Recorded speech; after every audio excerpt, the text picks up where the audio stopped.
Hello, everyone. Thanks for spending an hour today with Tony Khan, who is here to discuss the upcoming AEW WrestleDream pay-per-view, Saturday at the Tacoma Dome in Tacoma, Washington.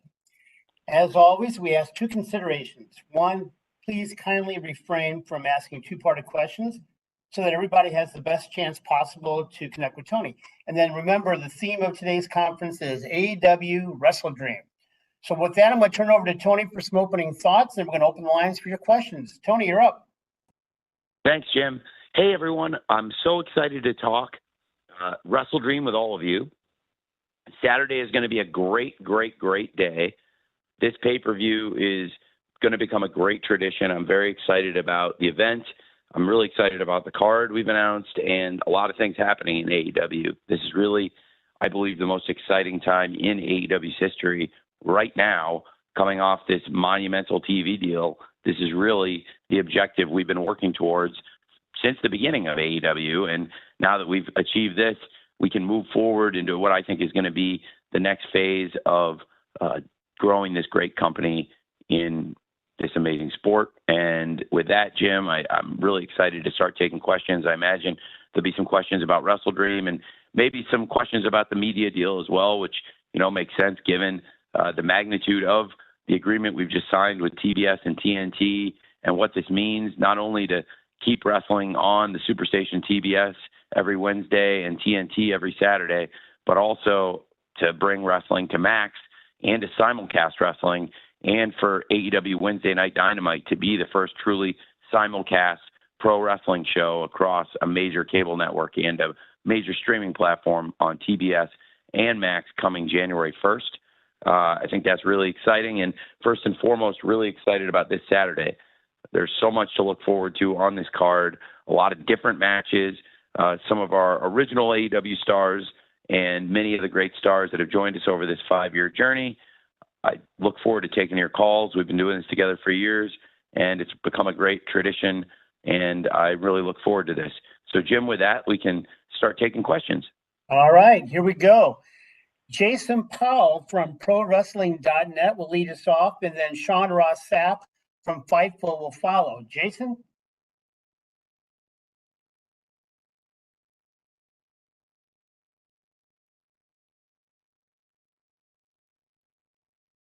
Will you give any consideration to doing a roster split? Jason, I think we missed the beginning of your question. I got the end of it. You mind asking from the beginning? Sorry, man. Yeah, no problem. Sure. The muting thing, sometimes it kind of cuts you off. You think you're on and you're not. Sure. But I said, with the television deal being finalized, you have the 2 shows and you have a lot of wrestlers and a lot of title belts. So would you consider doing a roster split? It's not a bad thought. It's an interesting thought. I definitely have considered many iterations of roster management and still working on some really interesting things in terms of the future of AEW media and the future of the roster. It's early to speculate on that, frankly, going into the new deal and what's to come, but it's a very interesting thought. And I, to be honest, I have reflected on it and thought about it. Thank you, Jason. But I also, I can't, sorry, Joe, just to say, I can't give any substantive answer. Just, it's a good thought. One way or another, I have considered it, but that's all I could say. But I think it's an interesting idea. But right now, I think definitely have some very interesting things happening across the shows, Jason. But it is an interesting thought you brought up, and something I've certainly in the future would and could consider. Thank you. Thank you, Jason. Sorry, Jim. No, that's no worries at all. Sean Ross Sapp from Fightful is next, followed by Kevin Kellum from Sportskeeda Wrestling. Sean?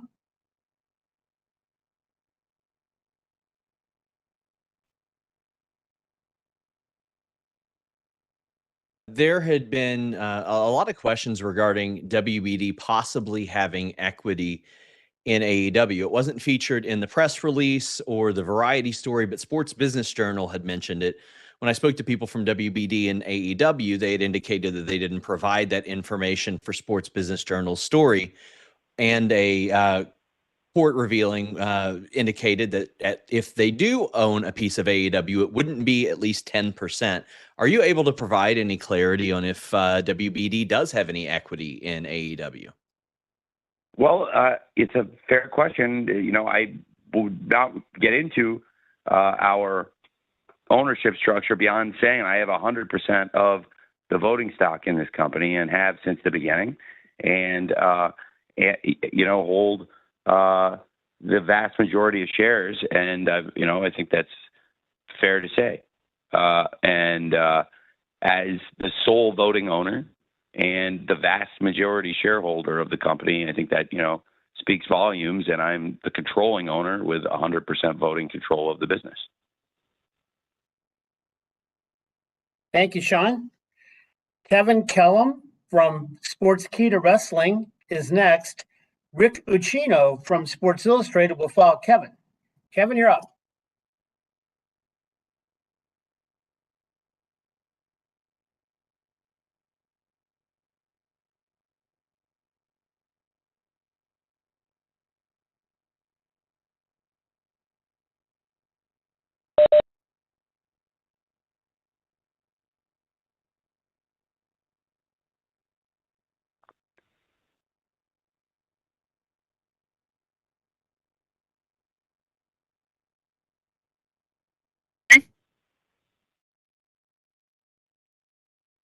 Yes, I can hear you. Can you hear me? All right. Sorry for the delay there, Tony. A question about the AEW World Championship match, a big one with a lot more than just a championship involved. Bryan Danielson. Now, obviously, he has stated that he is entering kind of the ending phase of his full-time career in pro wrestling. Can you speak to his importance in this stage of his career and what it's like to work with him and what could be really you refer to it as the final countdown. It's a great marketing term and it fits with the song, but what is Bryan Danielson's status right now with AEW as a world champion, but also as someone who's kind of winding down his in-ring career? And what could you state to what his role could be after being an in-ring performer? Well, I'm so glad you asked. It's been one of the real highlights of 2024 this year and also of my entire life, working with Bryan Danielson and watching Bryan Danielson become the AEW World Champion at Wembley Stadium at AEW All In with his family there. It was an amazing moment and one of the great nights of my life. And I knew Bryan Danielson could be a great world champion for AEW, and now he's been a great champion. He's been fighting on Wednesday Night Dynamite, last night, even Tuesday Night Dynamite. This year, Bryan's been so instrumental across our shows, Dynamite, Collision, on the big pay-per-view shows. He's had some of the biggest and best matches and rivalries in AEW. And I think the personal story and rivalry that's developed recently between Bryan and Jon Moxley is something that really encompasses all of AEW. Jon has been with us since our very first show, and Jon was instrumental in bringing Bryan to AEW. And now Jon wants AEW control for himself and is really trying to push Bryan out to the sidelines as Bryan is on top of the sport. And it's amazing to me that Bryan Danielson, after all the great wrestling, after all the great moments and all the great memories, so many great matches, so many incredible rivalries, that Bryan Danielson right now, I think, is at the height of his powers. And he's just so phenomenal, not only as a wrestler, not only as a person backstage, as a human being. The connection Bryan has with the crowd, with everybody backstage, everyone in AEW, the wrestlers, the staff, and the fans. I really believe that we're looking at somebody who's so special as a human being that it shines through the screen, and it has for so many years. And I just am so captivated by Bryan's matches, and I know the entire locker room is. And it is absolutely a monitor sellout anytime Bryan goes out there and wrestles. And I'm so excited for WrestleDream. This show was inspired by the passing of the late, great Antonio Inoki. And Bryan Danielson is one of pro wrestling's greatest students. And he's a historian of pro wrestling, which is one of the reasons why we're such good friends, because we're both historians of the sport. And he's also somebody that inspires people. He inspires the locker room. He inspires the fans. Inspires the staff. And it's why he's such a great leader within this company. And I think it's very fitting that he's the AEW World Champion. I certainly don't ever want to see Bryan's full-time career end. I want Bryan to stay with us forever, and I want this run to last as long as possible.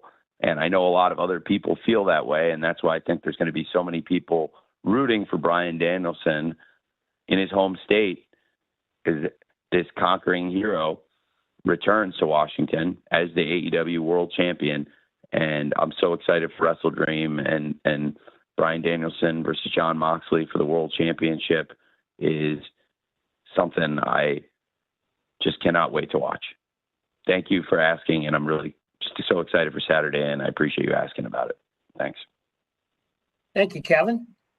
Rick Cucino from Sports Illustrated will be next, followed by Dominic D'Angelo from One True Sport.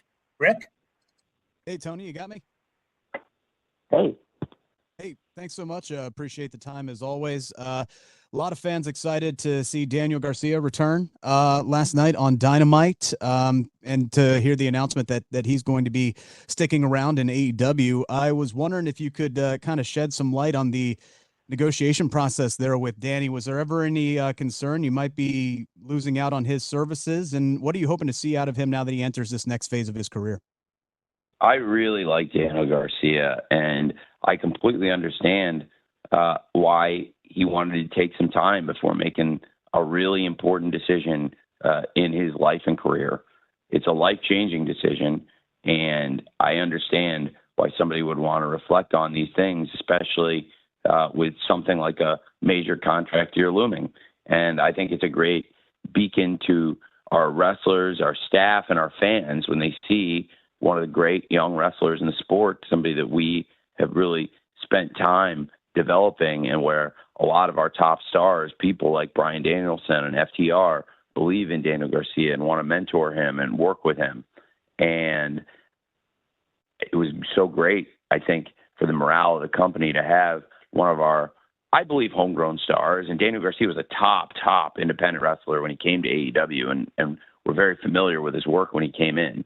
And that's why I wanted to put him in a spot as soon as he got here, when he first arrived at Daly's Place just over 3 years ago, and work Daniel Garcia in and use him as a TV wrestler, because I knew he was very, very talented as a kid. And just to see the development over the last 3+ years in Danny, we've all gotten to watch it together as fans. You know, that's one of the great things about sports. When you bring in young stars, you get to watch them develop throughout their careers. And when Danny came in, he immediately was in there in big positions on our TV shows, wrestling top stars. And I think that showed the confidence that I had in him and AEW had in Danny from the very beginning. And he's continued to grow and develop and really built the connection with the fans. And you saw that last night and throughout this year, the way the fans have continued growing and caring and believing in Danny more and more and more year after year. I think coming out of the Continental Classic, he was one of the real rising stars. He wasn't the winner of the tournament, but he also earned a lot of respect and continued getting better and better throughout the tournament. And I think he opened some eyes internationally too, to wrestlers around the world, saying, wow, Daniel Garcia is just getting better and better. And certainly somebody like that works hard and loves AEW and wants to be here and is a positive person in the locker room and just spreads joy in the company and to the fans. That's exactly the kind of person that you want to keep in AEW. So I was so thrilled to be able to extend Danny's contract and have Danny stay in AEW for years to come. It's great news for the AEW wrestlers, the staff, for Danny himself personally and his family, and for the fans. So I think it's great. And that was one of the things I was very, very excited about this week and and going into the future is getting Danny's contract settled. Thank you, Rick. Dominic D'Angelo from One True Sport is next, to be followed by Samantha Shipman from the Daily DDT. Dominic. Tony, can you hear me okay? Yeah, man. Hear you great. Hey, cool. Good to be here again. Wanted to commend Yeah. you real quick for your Hurricane Helen relief efforts. I know that probably the word didn't want to get out about that, but Adam Copeland said something about it, so I thought that was really cool. Excited for the weekend here when it comes to everything. Wanted to get your perspective on two kind of returning talents that have shown up on television, or several of them. Jake Roberts, Lance Archer, they're back kind of in the mix. And then we have Roosh getting introduced again and stuff. Kind of want to get your thoughts on, with this new TV deal moving forward, are you going to kind of make more of a concerted effort to kind of keep talent like that, like long-term talent like a Jake Roberts or a Lance Archer or a Roosh, like more so on television on a relatively regular occasion, I guess, so to speak? Is that more of a concerted effort moving forward with the new TV deal? Well, it's always been something I care about, is using our great wrestlers on our shows. I think one of the things that this affords us, the future and the security, is for the long-term planning, knowing the future, knowing that, okay, Dynamite is secure for many years to come on Wednesdays on TBS. Collision is secure for many years to come on Saturdays on TNT. And obviously the financial health of the company is secure. And these are wrestlers we committed to. Now, I really like Roosh and Lance. The thinking behind this is I think they both have so much that they bring to the table. They're just both tremendous in their own ways, and I really want to utilize them on the shows. And when I was younger, there were sometimes trades in wrestling with the managers. It's not something I've seen in many, many, many, many years, and at least that I can recall. And not saying it hasn't happened anywhere, just I haven't seen it or watched it since I was a kid. And I work in pro sports. There's trades and transfers all the time. And a lot of times, personally, I've seen it firsthand where a trade can really change the scenery and change the outlook. And some new coaching can be great for a player and change a player's career. And I've just seen it firsthand so many times. And that's what I wanted to do in AEW. I think these are both great players, and I think they've got great coaches. I think Don Callis and Jake the Snake are great managers. I think Lance Archer and Roosh are tremendous wrestlers. And, you know, if I hadn't done the trade, I think they could have done good things in the situations they were in, but I think they'll all be better in this situation. I think Jake is in a great position. He's got a great history. He's been a great champion in Mexico, Jake the Snake. He knows Lucha Libre, and he's an expert in American wrestling. Obviously, Don Callis is an expert in international wrestling, too. He's got a lot of things going on, and I think he can provide a different perspective for Lance Archer, put Lance Archer in an environment where Lance can compete alongside some of the great wrestlers he was with in New Japan Pro Wrestling, where he really helped build his reputation before he came into AEW as a wrecking force. And obviously, our fans really like Lance in AEW. He's been involved in some of the great matches and great moments in the history of the company. And I thought maybe a new coach could be something that would help him too. And I think Jake will be great for Roosh and his team. And so I thought the idea of Don and Jake doing a trade, and Don taking Lance's contract and Jake the Snake taking Roosh's contract and what comes with it. Obviously, Roosh has his brother along his side, and now he's trying to get Mortos aligned with LFI, and it seems like he may have succeeded despite Roderick Strong wanting to remain good friends with Frank Beast Mortos.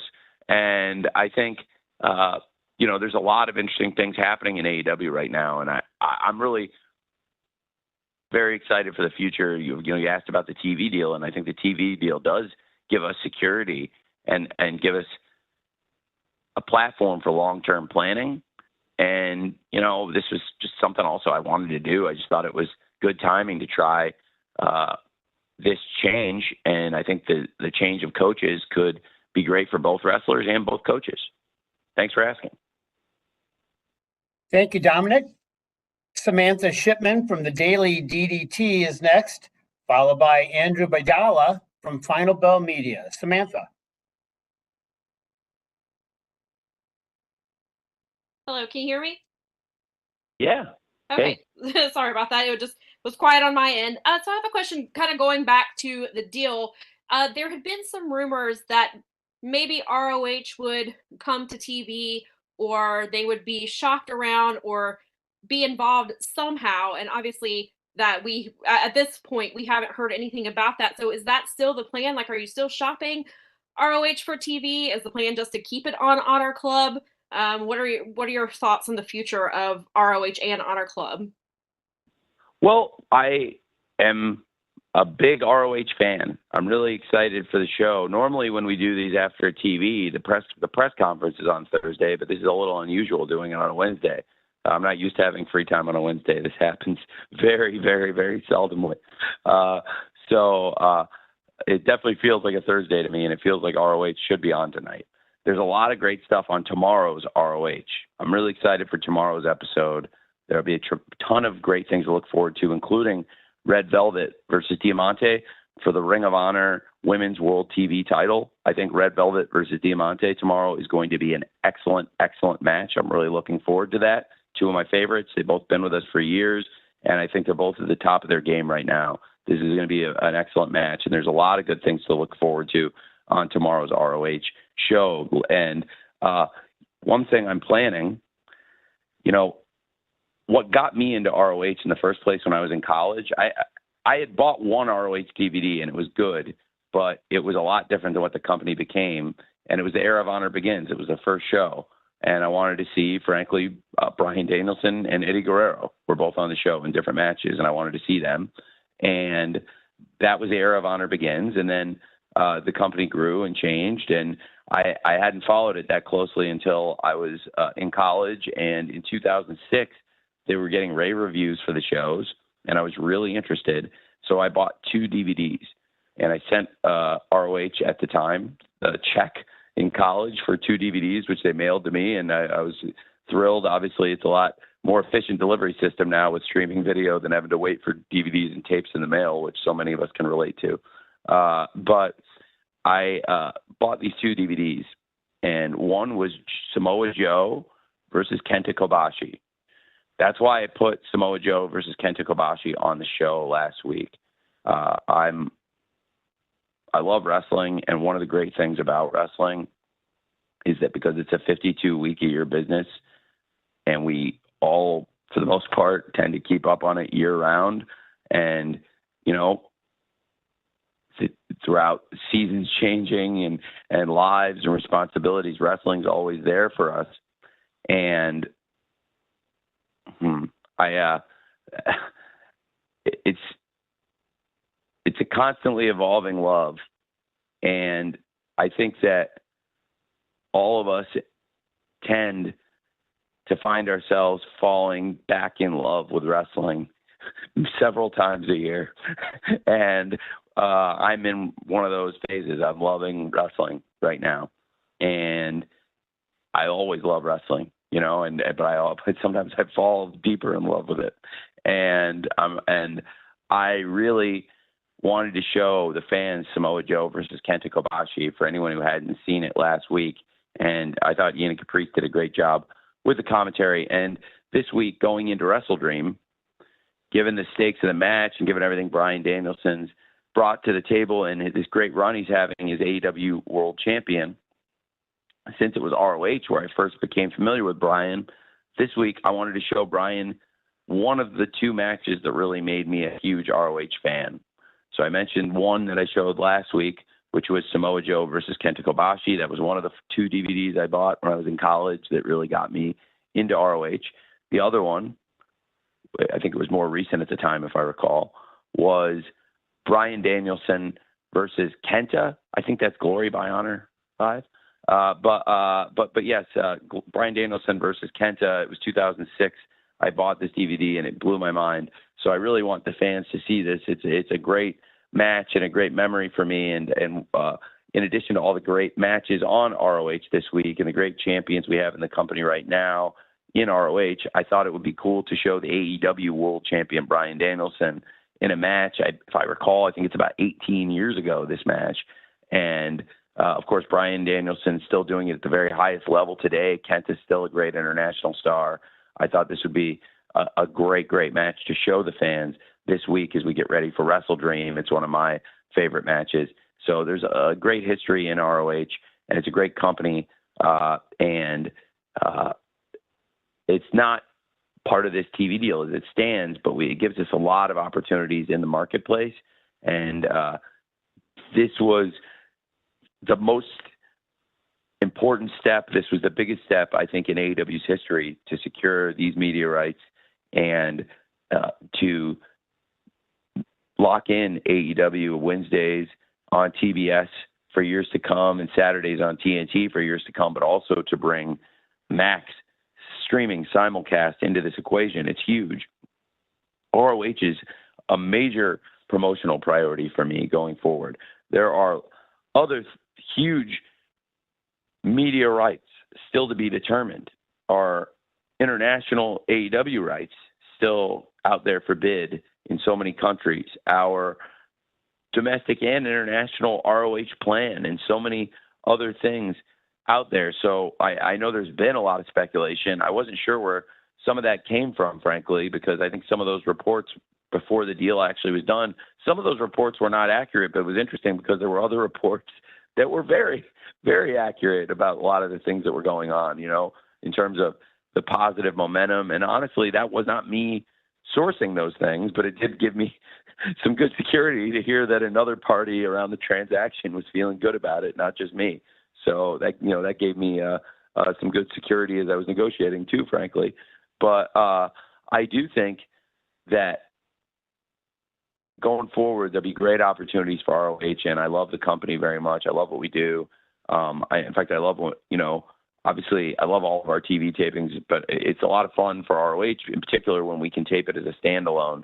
And I get to spend time not only with all the great veteran stars of ROH, but with the young wrestlers, which is what so much of it's about, and developing great stars where we have the great veterans and traditions of ROH, but also trying to build stars from the future. And I think it's been something I really enjoy as a wrestling fan. And, you know, that's where as a wrestling fan and as a promoter, I thought it would be fun this week going into WrestleDream in AEW to show Bryan Danielson versus Kenta on ROH, along with a loaded episode. So thanks for asking about it. Thank you, Samantha. Andrew Baydala from Final Bell Media is next, to be followed by Bill Pritchard from WrestleDream. Andrew. Tony, can you hear me? Yeah. Hey, Drew. How's it going? Good, man. How are you? Congratulations on the media rights deal. Looking forward to WrestleDream on Saturday and the stacked card, so good luck with the pay-per-view. With pay-per-views being a major aspect of the AEW business model currently, can you provide more information about the details of the pay-per-view model going into 2025 with Max here in North America, with the reported discount model will be for Max subscribers? Thanks. It's a great question. I think some of these aspects are yet to be rolled out, and I would like to stay in lockstep in partnership with Warner Brothers Discovery about rolling out the information. But I think what we put out there, it is exciting that, you know, when Max gets the pay-per-view capabilities, which obviously it's not set up for right now, will be a big part of the pay-per-view service. But, you know, at the start of the year, Max will start carrying Dynamite and Collision on TBS and TNT simulcast as they're on. So I think having live viewers on Max for wrestling is a huge, huge, huge opportunity. And obviously the great library of shows we've built now that we've done over, I think, 260 episodes of Dynamite and, you know, had a great year plus of Collision, all these great pay-per-views and shows throughout our library. It's a really, really exciting proposition to have the streaming library on such a great service as Max, where I know they'll do not only exceptional work in promoting the show, but also to have our show on a platform next to all the shows I consider, for the most part, to be all the best shows. Probably 9 out of 10 of the best shows in television history are on that platform. So to have our show on that platform is amazing. And I think it would make sense as we get closer to the Max pay-per-view rollout to talk a little bit more about that. But I do think when it comes time for Max to start carrying the pay-per-views, yeah, it presents an exciting opportunity, because then if you're signed up for Max, it's a good incentive financially to get some discount on the pay-per-view relative to the price of Max. So, I think that's something that still will be officially announced, the details, as we get closer to the rollout next year. But I do think the idea of having our pay-per-views, which are such a premium product and something I really learned in the media rights deal, as I was very confident about AEW and what we do here and the future of the company, I got even more confident as I got deeper and deeper into the numbers and learned things about our fans. I mentioned on a prior pay-per-view media call that the AEW fans are, of all the sports leagues in the world, AEW has the fans that are willing to spend the most on streaming video. I also don't want to take advantage of that. I think we've offered a good cadence of pay-per-views, of great shows, and our fans continue to feel they get their money's worth on these pay-per-views time after time. And I take a lot of pride in that, because I think we do the best pay-per-views in wrestling historically, and this has been, without a doubt, 2024, our very best year ever on pay-per-view. The pay-per-views since the start of the year have been phenomenal, and I would say of our top 5 shows of all time, 3 have certainly been this year, and my 2 favorites of all time have been this year, with Revolution 24 and All In 24. I think Sting's retirement and Sting retiring as World Tag Team Champions, undefeated with Darby Allin in Greensboro, North Carolina, setting every business record. It was one of the great nights in wrestling, and it was just also one of the best pay-per-views I've ever seen, top to bottom. Everybody tore the house down on that show in Revolution. And then at All In, we went to Wembley. We had over 50,000 fans, and just an amazing set. Everything came together so well. I think using Taylor Swift's stage and everything that happened to complicate the load-in process for us all ended up being an amazing blessing. And we ended up finding a solution that just built such a grandiose set. And to the TV viewer, so many people that really felt the show looked much better this year. And I thought that was really interesting and a blessing for the TV audience. And then the grandiose nature of it played out perfectly on the biggest stage when you had Bryan Danielson versus Swerve Strickland for the AEW World Championship. And when Bryan toppled the unbeatable Swerve, who had been on this phenomenal run as an AEW champion, and it set Bryan, who'd already accomplished everything outside AEW and could have walked away before he ever even set foot in AEW, as arguably the best ever and one of the greatest careers ever in wrestling. And he came here, and it's only further cemented this incredible legacy of Bryan Danielson. And the greatest legacy of Bryan Danielson will always be the connection he has with the fans.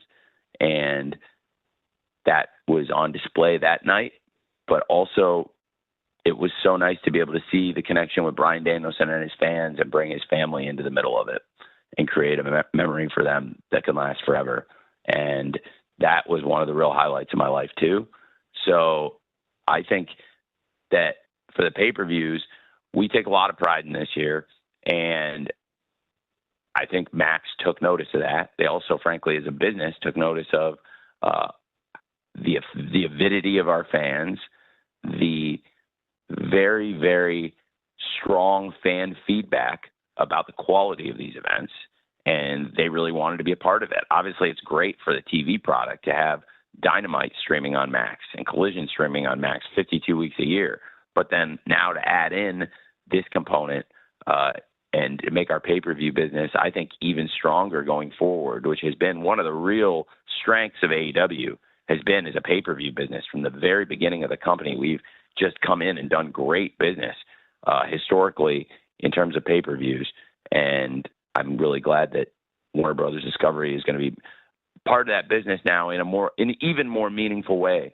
It was great doing the shows on Bleacher Report, and I think it's a great sports site. It's a great platform, and there's great people there. And I have great memories of Bleacher Report, but I have to note now, this pay-per-view is not going to be on Bleacher Report, and that era is now over.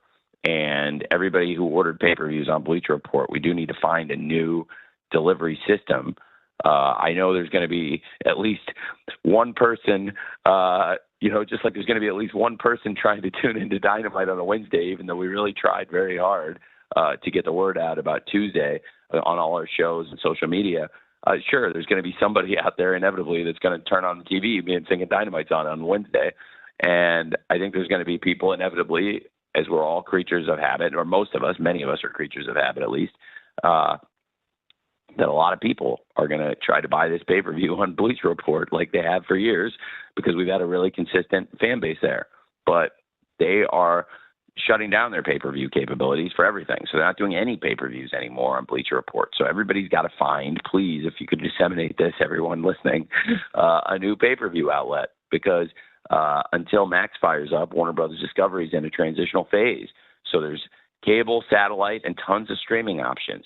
YouTube, ppv.com, Triller, Fight, and a lot of great places you can order this show. And in the meantime, but absolutely, I'm excited to be getting even more entrenched in the pay-per-view business with Warner Brothers Discovery. And as for the pricing of those things, we can reveal more of that in the future. It's got to be a number that makes sense relative to the subscription price. So, it can't be like, the entire price of the show, but I think it could be a portion that makes sense relative to what people pay for Max, where it's like a really good deal to be a Max subscriber if you're a regular HBO, to be a, I love HBO so much. I love HBO and AEW, two of my favorite things. I just switch them up in the sentence.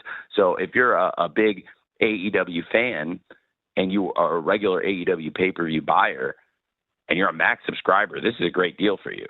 And if you're not a Max subscriber, then it's going to make sense if you are a regular AEW pay-per-view buyer to go on Max and buy it. And if you've never bought an AEW pay-per-view and you're a Max subscriber and you're buying it anyway, then for you it will also make sense maybe because it's like, hey, I'm getting a better deal with the Max, so I'm getting it at a discount. Maybe I should check this out.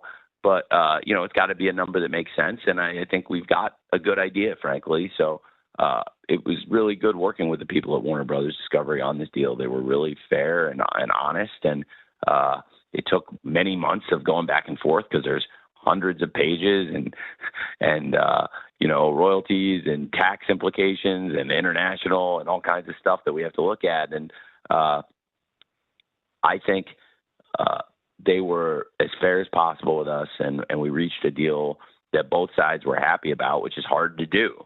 And that's, I think, how good the working relationship is. Usually when you reach a deal where both sides are happy about it, it means that they really like working together or really want to work together. And this is one of those situations with AEW and Warner Brothers Discovery. Thanks for asking. Thank you very much, Andrew. Bill Pritchard from WrestleZone, you're next, followed by Courtney Rice from Women's Wrestling Talk. Bill.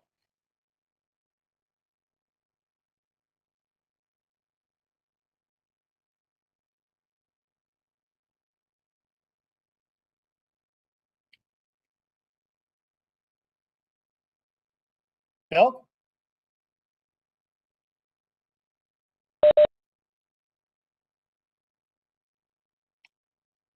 Is Courtney Rice ready to go?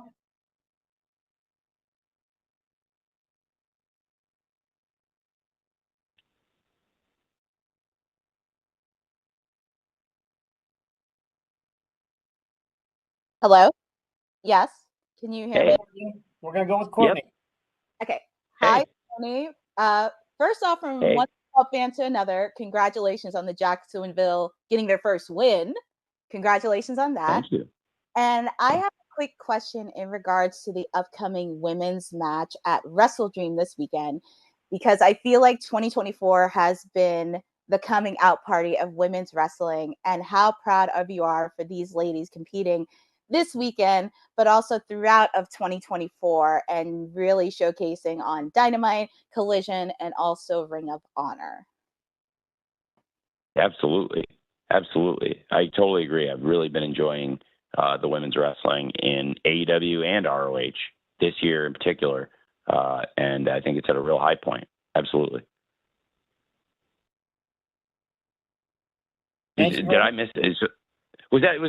I'm sorry. I might have missed part of the question, Jim. I think I'm really enjoying it too. Did I miss your? That way it sounded like a very positive compliment. Did I miss the question in there? No. Actually, it was pretty much your thoughts ahead of this upcoming women's match at WrestleDream this weekend, giving everything that's been happening. Mariah May has been doing a really good job with her reign, and we're also seeing some of the AEW originals coming in, like Willow, Britt Baker, trying to get a shot at her. Also seeing Queen Aminata shine out at All Out, and just seeing all these ladies getting an opportunity in the promised land. What has been the vocal point moving forward? Because these ladies just show up even on the main roster, and they show that they're here to stay. Well, I really enjoy working on it, and I think it's been really strong. And I think it comes down to the quality of the roster. It just keeps getting better and better across AEW and ROH too. Before I get deep, AEW I could talk and write books and books about talking about, and I could do it with ROH too. But real quick thoughts on ROH. Like I said, I think tonight, Diamante versus Red Velvet, that's an excellent match. Both of them have showed out on ROH, big matches, big part of the ROH women's TV title tournament. And Red Velvet is now a great world television champion. And I think this will be a great match tonight. Excuse me, I'm so used to these calls being on Thursday. It's so weird. It's weird. But not working on a Wednesday is very unusual to me, everybody. This is like a one-time-a-year thing. It's like very strange. So, but yes, ROH tomorrow on Thursday. That's going to be a great match. And really, really enjoy working with them, and also really enjoy working with the world champion, Athena, who's one of the great pros. And I think I have a great relationship and working relationship with, and is somebody that just a great pro and one of the great champions in the sport. And in AEW, we have so much exciting stuff going on. One thing that I think really helped kickstart things at the highest level is, I think you mentioned we've got a great world champion in Mariah May. She had a great mentor in Timeless Tony Storm. I have loved working with those two. It's been over a year in the making since I reached out to Mariah when I first had the thoughts about All About Eve and Sunset Boulevard and all the things that I wanted to do. And I think it's been a great inspiration. And also I think it's really been great for both of them, for Mariah May and for a long time for Timeless Tony Storm, although it was an unhappy ending to her night at AEW All In. I know we have not seen the last of Timeless Tony Storm here in AEW, and I can't wait for her to come back. She's traveling the world right now. It's a bit of a where in the world is Tony Storm situation. And I look forward to following it and covering that in AEW.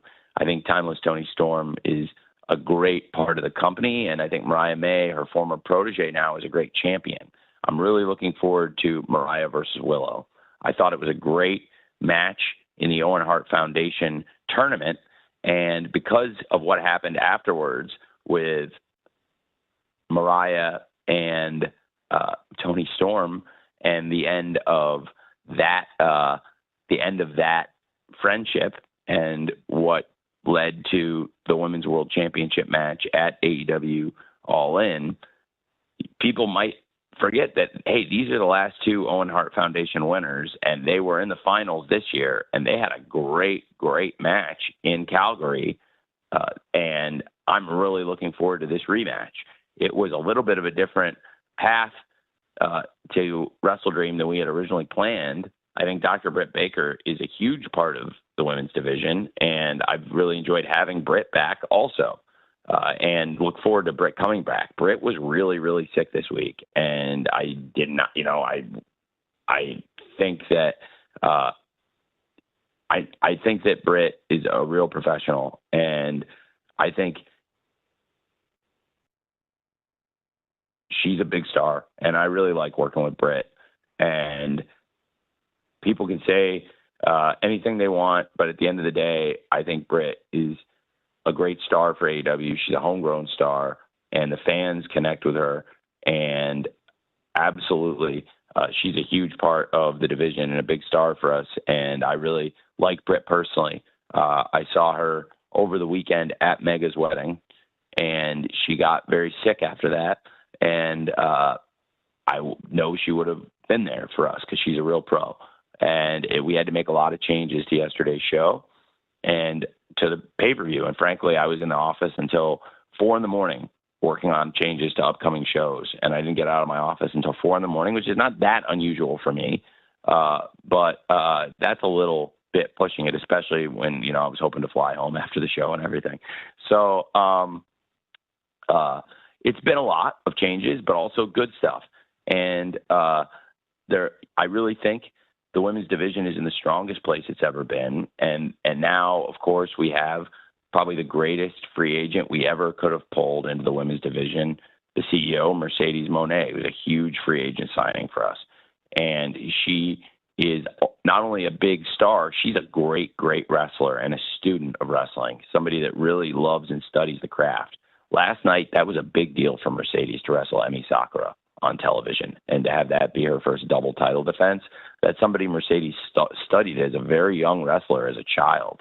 And, somebody that has been an inspiration to her. And that's the kind of student of the sport she is. And she is also a really positive additive presence here in AEW. And now we've seen her aligned with Camille Brickhouse. And Camille is one of the real powerhouse wrestlers, one of the real dominant, most, I think, one of the most interesting wrestlers in the women's division right now. And then you have, as far as what can Camille do, and untapped, as we've seen Camille just so dominant in her matches. And we've seen another one of the top forces in wrestling, Chris Statlander. And it's interesting. I think we'll get more of an answer on where Chris's mind is at. She said she's born again. She's been with managers and stables for so long, and she's trying to go her own. And we're seeing a different Chris Statlander. But I think Chris has such a positive connection with the fans. The fans want to cheer Chris. And we've been seeing Stokely Hathaway focus more on tag team wrestling lately, and Chris focused more on herself. But she had that great win in the Chicago street fight. And unfortunately, it took a lot out of her. She was injured in the path to the win and was not able to immediately follow up on the momentum. And now getting Chris going again after that great win at All Out, and seeing that there's interest to me in Chris versus Camille is a very compelling match that I think is very interesting, and I would like to see. But there's a lot of people that also have, drawn the conclusion, hey, Chris is a former TBS champion. She was a great, great champion. Mercedes is the TBS champion. She's a double champion, in fact. And that's also a very compelling match I think people would want to see. And there's so many compelling matches that we can still deliver to our fans with that great roster of women and men. And I think that's one of the great things about AEW. We're seeing a bunch of interesting stories and rivalries developing right now. But with this great TV deal, I think we'll be in a great position for years to come with this quality of roster. Even with the hard-hitting style of AEW, where there's injuries and things can happen, I think we're just set up across the women and the men to have great rivalries, great matches, great stories, and great shows for many years to come. And I think the experience of the pandemic changing shows on the day of, I have a lot of experience making changes on the day of the show. For somebody that's been a wrestling promoter for 5.5 years, I've had to deal with a lot of stuff in the 5.5 years. And, and a lot of it came in that pandemic era, which hardened and changed the way a lot of us worked and learned. But I think it helped, honestly. And dealing with challenging booking circumstances where it was hard for people to travel at times, and where people were not able to come to the shows at times, even on short notice, due to either illness or travel issues in the pandemic. And now this has been, if I may say, one of the worst tragedies in American history is what's happening with the hurricanes. And I just am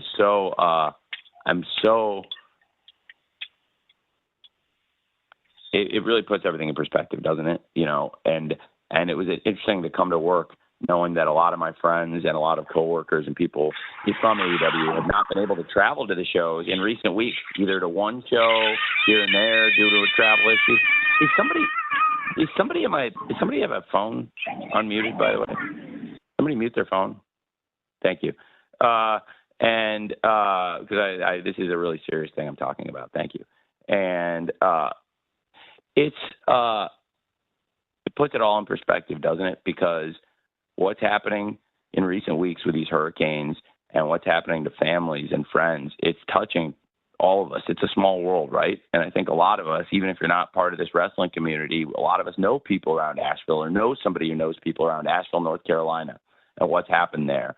And Asheville's been hit so hard, but so many other great communities also hit very, very hard around the Carolinas, around Florida and East Coast, and all the great fans of AEW there. I'm thinking about you, but I'm also thinking about everybody, whether it's our wrestlers, our staff, and just people I'll never meet, I'll never know that are being affected by this, and realizing that there's a lot of people with tough circumstances. So if I spend 18, 19 hours in the office working on a wrestling show day in, day out, there are people with way worse problems than that. I'm very lucky to even be in that position to have to make changes to the show because people can't fly or there's travel issues due to the hurricane or people are sick or anything like that. It's really a blessing to be able to do this and to come to work and work in wrestling. And I just pray for all the people that are affected by these terrible tragedies, especially these terrible hurricanes right now. And, that's somebody brought up earlier on the call, I think it was Dominic, what Adam had said. I never asked Adam to say that. And I think I'll say something about Adam that he never asked for the credit on this, but I talked to Adam. I was backstage at Collision, and just like what I'm talking about, where there was, people unable to travel and there's so many crazy things happening. And I was dealing with a bit of a scramble with some of those issues. And Adam called me last week backstage at Collision, and he was with the FEMA workers, and he was working with them. He was helping them, and they were digging bodies out, and they were dealing with this terrible, terrible tragedy. And here I am, 6 cups of coffee and pulling my hair out because people's flights got canceled, and they aren't able to travel to the show. And it's like, hey, we can be creative. We can work around this. We can make solutions that'll make everybody happy, and there'll be good matches for the fans in the arena and the fans on TV. And we can still make good stories and work around it. And it was the exact same experience we had in the pandemic. So it felt like, in recent weeks, some of the changes I've been making in the office, to do I thought last night was a great, great show. And it reminded me of some of the shows in Daly's Place where everybody really pulled together. We had to go to some people and say, I know you didn't think you were wrestling today, or we had you in a completely different segment. We thought you were doing an interview, but now we need you to wrestle, or people's matches in the coming weeks also are affected by that because it's a bit of a domino effect in wrestling. It's a lot of changes, but in the end, isn't that a blessing that we're able to work in wrestling and make these changes? And, to be at work, I'm just, lucky to be there. So right now, my heart goes out to everybody affected by this stuff. And I have some friends I haven't seen that haven't been able to travel to the shows recently, but what they're doing is great. And Adam and Dax and Cash and everybody chipping in on the relief efforts. And now as the hurricane problem and as the damage and the, God forbid, the loss of life and all these things start to become a reality, it's terrible. And I think what those guys are doing and what everybody, the FEMA workers and everybody who's donating and volunteering, anything you can do, that's why we're doing it on AEW, right? I think we all have problems of our own, and I get it. And that's why, I'm not, if anybody can spare $1, 50 cents or anything, it can help, it can make a difference. And that's why we put the 800 number and the website on AEW for people to try to contribute. And, it's a big week for us. It's WrestleDream. And a lot of wrestling promoters would probably be 100% focused on selling their pay-per-view and just trying to sell the pay-per-view, especially with the stakes of the pay-per-view, because for the emotional stakes are really, really high on this show. I care about this so much, what we're doing. And yet I would be remiss not to bring the charitable aspect of this into the show and to try to get people to donate. And that's why, it wasn't all about promoting AEW on TBS last night. It's also about promoting hurricane relief and whatever we can do to help people. And I think that's important for us all to keep in perspective too. Thank you. Thank you, Tony. That's all the time we have. Tony, do you have any, final thoughts on the show and the days ahead? Yeah. Thank you, Jim. And we'll get back to the show. Obviously, it's a huge week for us. And I am so excited for this event. I'm so excited as a wrestling promoter and as a wrestling fan. There are just different things up and down the card. No matter what you want to see in wrestling, I think we've got it for you on this show. And of course, this show, we honor the late, great Antonio Inoki. This week actually is the anniversary of his passing this past week. And it was actually he passed, I believe, right around the anniversary of Dynamite. And I remember being in a hotel room when he passed a year before WrestleDream, so about 2 years ago, and thinking I would really like to do a show a year from now to commemorate him and everything he did. And it's easy to forget, and it's easy to move on and think about new things, but also the people that got us here, the people that built this sport. Wrestling, there's a lot of nostalgia, but there's a lot of history in this business, in this sport. And you can't talk about the history of the sport. You can't talk about New Japan Pro Wrestling, and you can't talk about the foundations of AEW without Antonio Inoki. And I hope he would be proud of the show we put on. I think this is going to be a great, great event, and I really appreciate all of you coming here to cover Saturday's pay-per-view. I think a lot of you have been coming to our calls pretty much from the beginning, covering our events. I think I've met so many of you either at scrums or different events over the years, and I really, really appreciate it. And I know it's a job for you too, covering wrestling, but to take a moment and reflect. I know it's work, but aren't we all lucky that we get to do this for work? And some of us might do other things outside of this. For me, I'm lucky that the other things I do outside of this are football, other things I love too. But there are a lot of hard things happening in life too. And I think to have wrestling to turn to 52 weeks a year is a blessing for all of us. So thanks for covering this, because you're a huge part of the wrestling business, and we wouldn't be able to put on these shows and connect with our fans without the great coverage we get from you.